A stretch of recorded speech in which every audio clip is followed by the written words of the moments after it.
Good morning, good afternoon, good night. It depends on where you are. How are you doing? I trust that you're healthy, that you're safe, and you are well.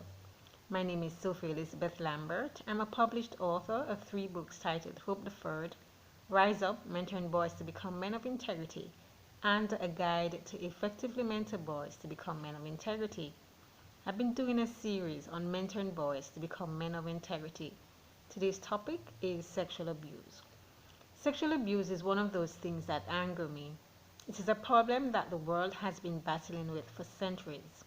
There are people who believe that it is okay to destroy the life of another by maltreating them. They usually look for the most vulnerable and disempowered to hurt. It needs to stop. Laws need to be changed and stiffer penalties implemented so that the perpetrator will be justly punished. Unfortunately, physical and sexual abuse of children is widespread.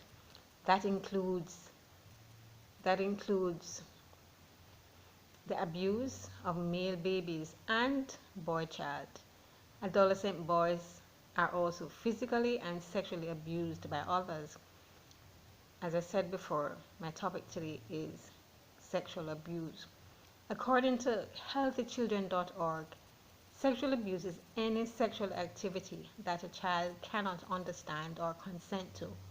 It includes acts such as fondling, oral and genital contact, and genital and anal intercourse. It also includes exhibitionism, voyeurism, and exposure to pornography. Other types of sexual abuse includes watching a child shower or inappropriately touching a child while bathing him, making sexual comments about his body.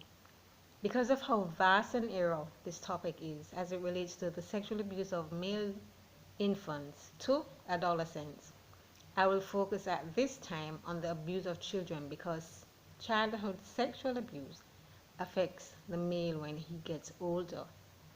It is reported that most abuse of children occurs within families. The child is unable to protect himself because of the imbalance of power. The adult is older, bigger, stronger, and has control over them because it is impossible for a child to defend himself.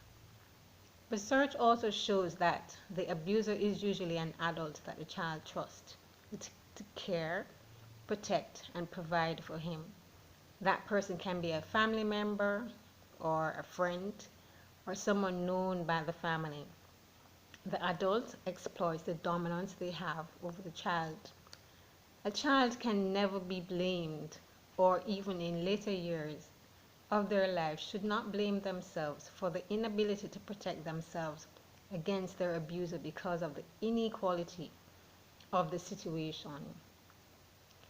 As a caring adult in a child's life, the onus is on you to be alert to any changes in the child's behavior and to inquire what could be the reason for the change. Recognizing the changes may not be easy. Therefore, here are a few helpful suggestions by rain.org. Behavioral signs that you can look for. They are excessive talk about or knowledge of sexual topics, keeping secrets, not talking as much as usual, not wanting to be left alone with certain people, or being afraid to be away from primary caregivers, especially if this is a new behavior.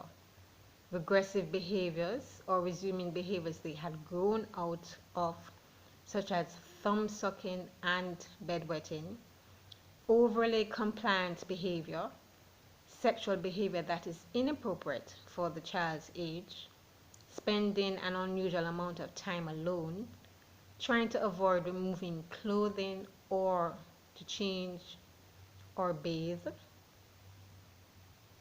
unusual abdominal pain. The child starts to have headaches and stomach aches, difficulties focusing at school as well as behavioral changes at school. You may notice that the child has become angry or very angry easily and frequently cries and wakes up from a bad dream. There are also emotional signs that you can look for, such as change in eating habits, change in mood or personality, such as increased aggression, as I mentioned earlier, decrease in confidence or self-image, excessive worry or fearfulness, increase or on or in increase in unexplained health problems such as stomach aches, loss of interest in school activities, friends, self-harming behaviors. The child may also feel afraid at night.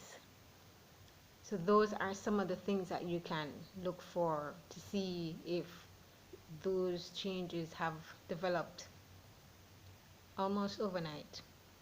Now that your suspicions are confirmed, if you are the parent, act swiftly to protect your child from the perpetrator. Take your child to see a doctor and report the abuse to the police immediately. If you are not related to the child, but you are a caring adult, speak with the authorities about what you believe is happening to the child. Isn't always black and white. Quite often, it's shades of gray, and it is very complicated. Regardless of your relationship with the perpetrator, never protect the abuser by not reporting the maltreatment. If you fail to do so, you are putting the child at risk, as well as other children, to continuously be abused by the perpetrator. So you need to act swiftly. The abuse has the potential to affect the child for years to come. There have been reports of children who have lost their lives by the hands of their abuser. Therefore, it is imperative to protect the child.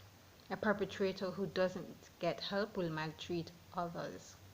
Stand up for the child that you know is being abused so that he or she may be protected, because they need your help because they're incapable of protecting themselves. A child may be sexually abused by a parent or parents, a brother, sister, aunt, uncle, or a close family friend. Therefore, because of the potential risk and because it is our intention to change future history today, I'm encouraging you to have a discussion with your son or your mentee on the maltreatment of others. As you approach that conversation, never accuse or attack the individual because that will shut him down and the conversation will not be productive. May I suggest that you ask 3 questions. Find out what he thinks about children being sexually abused by others. Also, how does he feel when he hears of a child that has been abused? And the third question is, what can he do about it? So those are 3 questions that you can start off with and continue to engage him in conversation with the conversation with your follow-up questions based on his responses, so that you can be able to get the most out of him, as well as you be able to just have a healthy discussion to help him to get a better understanding of it and to prevent any future maltreatment. Thank you for listening. This ends my discussion for today. So I want to encourage you though, continue to mentor those boys, continue making a difference in those young men's lives. You are a blessing. I'm sure that you are a blessing to them, and thank you for doing it. Thank you for changing future history today. Thank you again for watching this video, and please purchase the books. They're available on Amazon.com as well as on Kobo.com, and please share this video with others and tell people about it. Thanks again, and have a wonderful day. Many blessings to you.